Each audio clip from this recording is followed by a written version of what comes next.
Okay.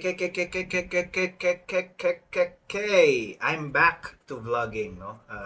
I've just recently concluded yung powerlifting competition na inintend nating sumali. So, it's done. Tapos na yung powerlifting competition. It's been a 5 to 6 month journey, no? Powerlifting journey. And it has already ended last Saturday, April 12, 2025. Tapos na. And we have already proven na LCIF enthusiasts, no, LCIF people, merong power. They can be strong if they want to. So, okay na yon, no? So, and kayang magbuhat even if walang masyadong carbohydrates.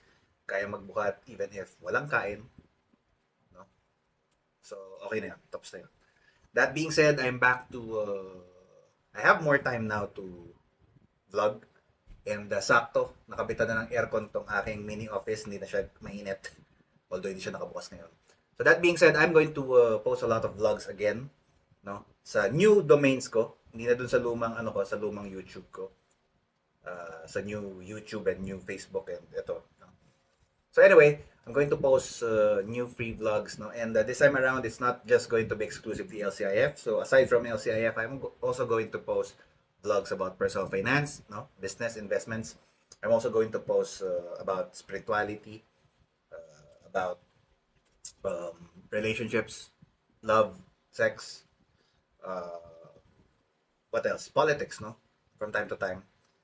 So it's going to be a multifaceted vlog. So for now, yun lang, sinabi ko lang yun. And let me know kung anong mga subject ang gusto nyong i-vlog natin.